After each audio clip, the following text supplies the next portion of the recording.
what you are seeing in the picture, ये picture एक French artist Frederick सूरियो की drawing किया हुआ है।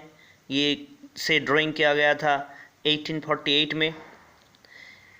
French artist prepared series of 4 prints visualizing his dream of a world made up of democratic and social republics। तो ये जो picture था ये 4 सीरीज का था, उनमें से ये सीरीज फर्स्ट का ये पिक्चर है। The first print figure 1 of the series shows the people of Europe and America. यहाँ पे जो पिक्चर में जो लोग का लाइन लगा के जा रहा है, देख रहे हो, ये पिक्चर है जो ये पिक्चर किस कौन देश का लोगों का है, अमेरिका और यूरोप का। ठीक है, main and women of all ages and social classes, सारे क्लास का लोग हैं और मेन वोमेन दोनों ही है इसमें। Marching in a long train, और एक लंबा, ये लॉन्ग ट्रेन मीन्स लोगों का लाइन है ये। ठीक है, ये ट्रेन मीन्स लोगों का लाइन है। And offering homage to the Statue of Liberty. देखो यहाँ पे स्टैचू ऑफ लिबर्टी भी दिखाई दे रहा है, इसको सम्मान दे रहा है। होमेज मीन्स सम्मान दे रहा है ये स्टैचू ऑफ लिबर्टी को। जैसे कि आप किसी मंदिर के पास से जाते हो तो उसी मंदिर को आप सम्मान देते हो या फिर उसे प्रणाम करते हो, इसी तरह ये यहाँ पे भी ऐसा ही हो रहा है कि उसी स्टैचू ऑफ लिबर्टी को लोग सैल्यूट कर रहा है, they are giving the homage. Okay, और आपको पता है जो फ्रांस का जो आर्टिस्ट होते थे वो लिबर्टी को एक लेडीज़ के ऊपर में दिखाते थे, जैसे आज़ादी को, जैसे हिंदुस्तान को हम भारत माता के हिसाब में देखते हैं और वहाँ पे वो आज़ादी को एक औरत के हिसाब में देखते थे। और उसी जो यहाँ पे इस ड्राइंग में दिखाया गया है, जो लेडीज़ लिबर्टी में जो लेडीज़ का पिक्चर दिखाया गया है, उसके एक हाथ में एक टॉर्च है। वो टॉर्च किसका है? एनलाइटमेंट का है। एनलाइट मतलब मुक्ति, इंसान का जो मुक्ति का जो ज्ञान होता है उसे एनलाइटमेंट कहता है। और दूसरे हाथ में उसके पास क्या है? इंसान की जो charter of rights of man, means इंसान के जो अधिकार का जो लिस्ट होता है वो दूसरे हाथ में है। ठीक है, यहाँ पे बहुत एक महत्वपूर्ण लाइन लिखा गया है, देखो, very important line, that is on the earth in the foreground the image lie the shattered remains of the symbols of absolutist institutions। ये एब्सोल्यूटिस्ट इंस्टीट्यूशंस मतलब यह पिछले ज़माने में जो राजा बादशाह का जो बड़े बड़े इंस्टीट्यूशन, प्रासाद थे, जो महल थे, एक्सेट्रा, सारे शटर्ड मतलब बंद हो चुके हैं, ये दिखाया गया है यहाँ पे। और ये पिक्चर में और एक चीज़ देखो, यहाँ पे लोगों के हाथ में तरह तरह के फ्लैग है और वो flag different type of Nations का डिफरेंट टाइप ऑफ फ्लैग है। ठीक है, और ये फ्लैग क्या हो रहा है? अलग अलग कलर की है। और सूर्य को जो यूटोपियन विजन मतलब उसका जो यूटोपियन मतलब एक अच्छा राज का जो दृष्टि है, उनमें से ये जो फ्लैग होगा, इसी फ्लैग से ही लोगों का नेशन का पता चलेगा। ठीक है, जैसे कि हिंदुस्तान का नेशन ट्राई कलर है, अमेरिका का फ्लैग में जैसा उसका स्टार वगैरह रहता है उसमें से पता चलता है कि अमेरिका का है। जर्मनी का अलग फ्लैग है। ये फ्लैग से नेशनों को जाना जाएगा। इस पिक्चर में आप देखो सूर्य जैसे ड्राइंग किया है, उनमें से सबसे पहले अमेरिका और स्विट्जरलैंड का लोग, जो कि ऑलरेडी इस टाइम में 1848 में नेशन बन चुके थे। उसके बाद है ट्राई कलर वाला फ्लैग, वो है फ्रांस का। लेकिन इंटरेस्टिंगली जर्मनी तभी नेशन बना नहीं, लेकिन उसकी जो कल्पना में जर्मनी एक नेशन बन चुके हैं इस पिक्चर में। ठीक है, और वहाँ का लोग देखो उसका खुद का फ्लैग लेके जा रहा है फ्रांस के पीछे पीछे। अच्छा, so created this image, the German people did not yet exist as a united nation. The flag they carry is an expression of liberal hopes। अर्थात जर्मनी पीपल का जो आशा है इस फ्लैग से ये पता चलता है। अब देखो जर्मनी के पीछे आ रहा है ऑस्ट्रिया का लोग, उसके बाद the kingdom of the 2 Sicilies, Lombardy का लोग, पोलैंड का लोग, इंग्लैंड और आयरलैंड का लोग, हंगरी का लोग and Russia. From the heaven above Christ saints and angels gaze upon the scene. और ये जो लाइन चल रहा है, इसी लाइन को देख रहे हैं ईश्वर देवताएं, जैसे जीसस क्रिस्ट देख रहा है, बड़े बड़े संत महात्मा इसे देख रहा है। और they have been used by the artist symbolic fraternity among the nations of the world. ये जो इसीलिए दिया हुआ है कि सारे नेशन के बीच में एक जो भाई भ्रातृत्व बोध है, मीन्स ब्रदरहुड है, इसे ब्रदरहुड को दिखाने के लिए जिस सारे ईश्वर तुम लोगों को क्या करेगा, आशीर्वाद कर रहा है ऊपर से। देखो ऊपर में आशीर्वाद कर रहा है, एक क्रिस्ट अपने हाथ में क्रॉस लिखे, इसे इस तरह सिंबलाइज किया हुआ है।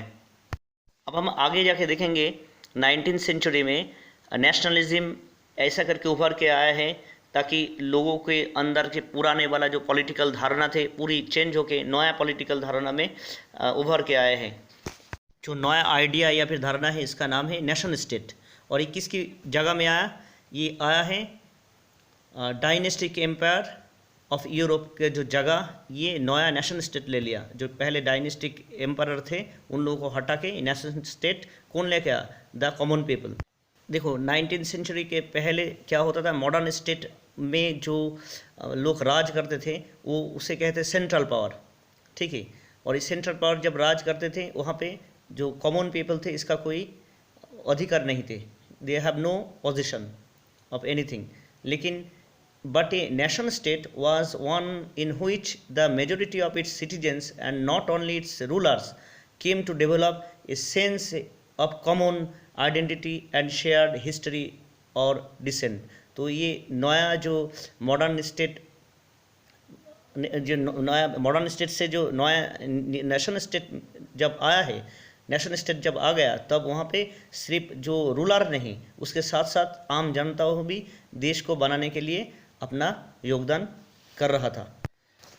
This commons did not exist from time immemorial. और ये बहुत पुराने ज़माने से ऐसा नेशन स्टेट था नहीं। ये आया है कैसे, it was forge through struggles. ये बना है आंदोलन से, स्ट्रगल से, लड़ाई से, through the actions of leaders, जो नेताओं का काज काम से, एंड द कॉमन पीपल, और आम जनता नेताओं का काज काम से ये नया नेशनल स्टेट आया था। और ये स्ट्रगल के बाद आया है। This chapter will look at the diverse process. और इसी चैप्टर में हम ये विभिन्नता जो प्रोसेस है, डिफरेंट टाइप ऑफ प्रोसेस है इस नेशन स्टेट लाने का, इसके बारे में हम पढ़ेंगे, ठीक है। इससे पहले एक नेशन किसे कहता है ये जान लेते हैं। In a lecture delivered at the university of Sorbonne in 1882, the French philosopher Ernest Renan outlined his understanding of what makes a nation। एक नेशन क्या है वो एक अंडरलाइन किया था एक लेक्चर में। वो लेक्चर का जो बाद में क्या हुआ, एक लिखित रूप आया जिसका नाम था क्वेस्ट से कौन नेशन, कोस्ट से कौन नेशन, ठीक है। ये फ्रेंच नेम है और इसका इंग्लिश में बताया जाता है व्हाट इज़ नेशन। क्वेस्ट से कौन nation means what is nation. तो इन किताब में वो क्या लिखा है देखिए, a nation is the culmination of long past of endeavours. तो नेशन होता है एक लंबा प्रचेष्टा का परिणति। कल्मिनेशन मतलब परिणति, एंडिमियस मतलब प्रचेष्टा, लंबा बहुत दिन तक चेष्टा करोगे, ट्राई करोगे, तब उसके बाद एक परिणति आएगा, एक नेशन का परिणति होगा। और किसका चेष्टा किसके ऊपर करोगे, सैक्रिफाइस के ऊपर, त्याग के ऊपर, डिवोशन के ऊपर करना पड़ेगा। और उसी जाति का एक हीरोइक पास्ट होना होगा, ऑफ ग्रेट मैन, महान लोगों का एक लेजेंड होना होगा, जहाँ पे बहुत कहानियाँ होगा जो सुन के लोग आगे बढ़ने के लिए जिसे इंस्पायर मिलेगा। That is the social capital upon which one bases national idea. तो उसके ऊपर ही ऐसा लोगों का जो वीर गाथा उसके ऊपर ही ये नेशनल आइडिया बनेगा। जैसे हमारे देश में शिवाजी है, जैसे हमारे देश में बड़े बड़े अशोका है, इसका ऊपर हम इन लोगों को जो लाइफ है इसके से हम क्या लेते हैं, ज़िंदगी में हम इंस्पिरेशन लेते हैं और हमारे देश को बनाने में मदद लेते हैं हम इसे। To have common glory in the past and to have common glory in the present, to have performed great deeds together, एक साथ बड़े बड़े काम करना होगा, ठीक है। To have performed great deeds together, to wish to perform still more, और भी ज़्यादा काम करना होगा। दिस आर द एसेंशियल, ये सबसे ज़्यादा जरूरी है, शर्त है, ये जरूरी शर्त है एक नेशन को बनाने के लिए, ठीक है। Its existence is a really its existence is a daily plebiscite, मतलब प्लेबिसाइड मतलब लोगों का वोट से निकल के आने वाला जो नतीजा वो होना होगा एक नेशन स्टेट में।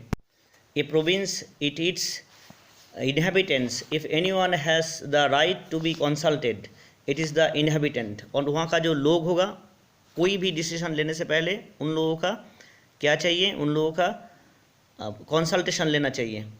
ए nation never has any real interest in annexing or holding on to a country against its will. दूसरे देशों का उसकी जानकारी के खिलाफ और उसकी विल के खिलाफ उसको अधिकार करना, एनेक्स करना, ये कभी भी बर्दाश्त नहीं करते एक nation state. There existence is a guarantee of liberty, और यहाँ पे लिबर्टी, मुक्ति का गारंटी होगा, जरूर मुक्ति का स्वाद लेगा वहाँ का लोगों का। Which would be lost if the world had only one law and only one master। अब जहाँ पे मोनार्की होता है, एक ही लोगों का कानून चलते हैं, ऐसा जगह में कभी भी नेशन बच नहीं सकते। वहाँ पे नेशन का जो धारणा होगा वो लूज कर देगा। तो ये है अर्नेस्ट रेनान का एक डेफिनेशन है, किसे नेशन कहता है। तो ये बहुत ही इम्पोर्टेंट बात कहा है, इसे नेशन कहते हैं। इसी को हम याद कर लेंगे तो नेशन का आइडिया के बारे में हमें अच्छी तरह पता चल जाएगा।